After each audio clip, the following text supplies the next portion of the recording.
ബാബുരാജ്, ശ്രീമതി സുജാ, വിശ്വഗുരു ശ്രീനാരായണ ഗുരുദേവ തൃപ്പാദങ്ങളുടെ ദർശനം ഏതെങ്കിലും പ്രത്യേക വിഭാഗത്തിന് വേണ്ടിയല്ല മഹാഗുരു അരുൾ ചെയ്തത്. ലോകത്തിന്റെ വിവിധ ഭാഗങ്ങളിൽ ഭഗവാൻ ശ്രീകൃഷ്ണൻ പറഞ്ഞതുപോലെ യഥാ യഥാഹി ധർമ്മസ്യ ഗ്ലാനിർ ഭവതി ഭാരത അഭ്യുത്ഥാനം അധർമ്മസ്യ തദാത്മാനം സൃജാമ്യഹം എന്ന് പറഞ്ഞുകൊണ്ട് ഈശ്വര അവതാരങ്ങൾ ജനിച്ചിട്ടുണ്ട്. ഇന്ത്യയിലാണ് ഏറ്റവും കൂടുതൽ അവതാര പുരുഷന്മാർ ജനിച്ചത്. ഇന്ത്യക്ക് പുറത്ത് അറേബ്യയിൽ പ്രവാചകനായ മുഹമ്മദ് നബി ജനിക്കുകയുണ്ടായി. ഇസ്രായേലിൽ യേശുക്രിസ്തു, കപിലവസ്തുവിൽ ശ്രീബുദ്ധൻ, പഞ്ചാബിൽ ഗുരുനാനാക്ക് എന്നിങ്ങനെ സാമൂഹ്യ നവോത്ഥാനത്തിന് തിരികൊളുത്തിയ അവതാര പുരുഷന്മാർ ജനിക്കുകയുണ്ടായി.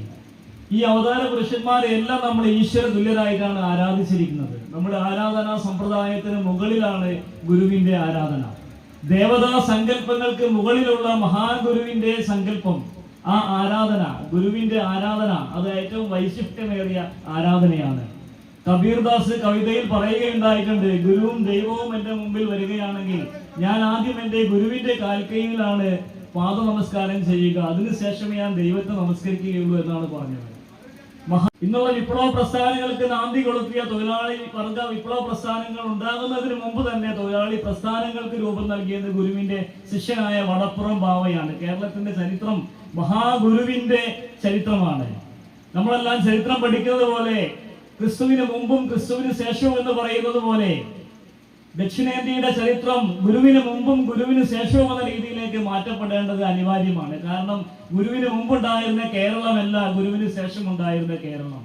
ഗുരുദേവൻ സശരീരനായിരിക്കുന്ന കാലത്തും അവസാനിപ്പിച്ച അന്ധവിശ്വാസങ്ങളും അനാചാരങ്ങളും ജാതി ഭ്രാന്തുമെല്ലാം ഇന്നും ഉണ്ട് എന്നത് ഏറെ ദുഃഖകരമാണ്.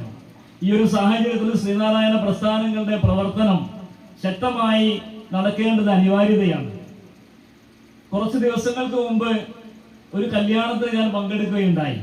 ആ കല്യാണം നടക്കുന്ന സമയത്ത് ചെക്കന്റെ വീട്ടുകാരാണ് ശാന്തിയെ ഏൽപ്പിച്ചത്, പെണ്ണിന്റെ വീട്ടുകാരായിരുന്നില്ല. അവരെ ഏൽപ്പിക്കാമെന്ന് പറഞ്ഞു. അങ്ങനെ കല്യാണം നടക്കുന്ന സമയത്ത് ശാന്തി എന്റെ കൂടെ പഠിച്ച ആള്, വിദ്യാർത്ഥി പ്രസ്ഥാനത്തിൽ ഒരുമിച്ച് സമരം ചെയ്ത ആള്, ജയിലിൽ പോയ ആളൊക്കെയാണ്, നമ്പൂതിരിയാണ്. അപ്പൊ ശാന്തിയോടുള്ള സ്വാതന്ത്ര്യം കൊണ്ട് ഞാൻ ചോദിച്ചു, നമ്മുടെ കല്യാണമൊക്കെ നമ്മൾ പ്രാർത്ഥന ചൊല്ലിയിട്ടാ ചെയ്യാം. ഗുരു പറഞ്ഞ് മൂലൂർ എസ് പത്മനാഭ പണിക്കർ ചിട്ടപ്പെടുത്തി ഗുരുദേവന്റെ അനുവാദം വാങ്ങി നമ്മുടെ കല്യാണങ്ങളെല്ലാം പ്രാർത്ഥനാ നിർഭരമായ ചടങ്ങുകളോടെയാണ് ചെയ്യുക. അപ്പൊ ഞാൻ ശാന്തിയോട്, നമ്പൂതിരിയോട് ചോദിച്ചു, നമുക്ക് പ്രാർത്ഥന ചൊല്ലാൻ പറ്റുമോ എന്ന് ചോദിച്ചു. അപ്പൊ ഈ നമ്പൂതിരി എന്നോട് പറഞ്ഞു, എന്റെ സുഹൃത്താണ്, ഈ ഹറിബറി കല്യാണത്തില് ചെക്കനും പെണ്ണും ഒക്കെ എങ്ങനെയെങ്കിലും ചടങ്ങ് അവസാനിപ്പിക്കണമെന്നാ പറയാറ്. അതൊന്നും വേണ്ട, ഞാൻ ചടങ്ങ് ഭംഗിയായിട്ട് പ്രശ്നമില്ലാത്ത രീതിയിൽ വേഗം നടത്തി ഞാൻ പോട്ടെ. രണ്ടു കൂട്ടരും